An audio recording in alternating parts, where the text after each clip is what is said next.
fire, and death. Maybe in your life you have found love for one another, for someone else, and maybe you have experienced a difficult loss in your life, or maybe you have had to make a tough decision. In this ballad titled The Highwayman, Alfred Noyes writes a compelling story of love and loss. The wind was a torrent of darkness upon the gusty trees. The moon was a ghostly galleon upon the cloudy seas. The road was a ribbon of moonlight upon the purple moor, and the highwayman came riding, riding, riding. The highwayman came riding to the old inn door.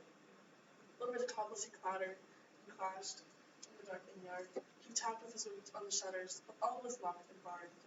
He whistled a tune to the window, and who should be waiting there but the landlord's black-eyed daughter, Bess, the landlord's daughter, fitting a dark red love knot into her long black hair.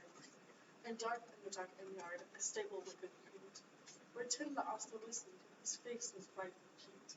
His eyes were hollows of madness, and his hair was mouldy like clay, but he loved the landlord's daughter, the landlord's red-legged daughter. Dumb as a dog he listened, as he heard the robber say, "One kiss, my bonny sweetheart, and after the prize tonight, but I shall be back with the yellow gold before the morning light. Yet if they press me sharply and harrow me through the day, then look for me by moonlight, watch for me by moonlight, I'll come to thee by moonlight, though hell should bar the way." He rose up in his stirrups, he scarce could reach her hand. She loosened her hair in the casement, and his face burned like a brand. As a black cascade of perfume tumbling over his breast, he kissed its waves in the moonlight, oh, its sweet black waves in the moonlight. Then he tugged at his reins in the moonlight, and he galloped away to the west. He did not come in the dawn, he did not come at noon, but out of the tawny sunset, before the rise of the moon. And the road was a gypsy's ribbon, looping the purple moor. The redcoat troop came marching, marching, marching. King George's men came marching up to the old inn door. They said no word to the landlord, but they drank his ale instead, and they gagged his daughter and bound her to the foot of her narrow bed. The two of them knelt at our casement, with muskets at their side, and there was death at every window, hell at one dark window. For Bess could see through her casement the road that he would ride. They tied her up to attention with many a sniggering jest, and they had bound her with the musket beside her, with the muzzle beneath her breast. "Oh, keep a good watch," and they kissed her, and she heard the doomed man say, "Look for me by moonlight, watch for me by moonlight, I'll come to thee by moonlight, though hell should bar the way." And she twisted her hands behind her, but all the knots held good. She writhed her hands till her fingers were wet with sweat or blood, and they stretched and strained in the darkness, and the hours crawled by like years, till now on the stroke of midnight, cold on the stroke of midnight, the tip of one finger touched it, the trigger at least was hers.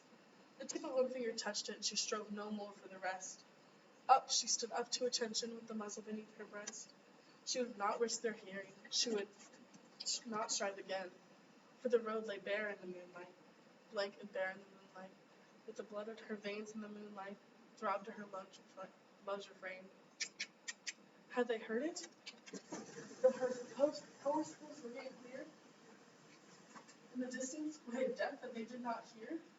Down the ribbon of moonlight, over the brow of the hill, the highwayman came riding, riding, riding, and the redcoats stood to their priming. They stood up straight and still. In the frosty silence, in the echoing night, nearer he came nearer, her face was like a light. Her eyes grew wide for a moment, and she drew in one last deep breath. Then her finger moved in the moonlight, and the musket shattered in the moonlight, shattered her breast in the moonlight, and warned him of her death. He spurred. He turned and he spurred to the west. He did not know who stood, but bowed with her head over the musket, drenched in her own blood. Not till the dawn he heard it, and his face grew gray to hear how Bess, the landlord's daughter, had watched for her love in the moonlight and died in darkness there. Back he spurred like a madman, shrieking a curse to the sky, with the white robe smoking behind him, and his rapier brandished high.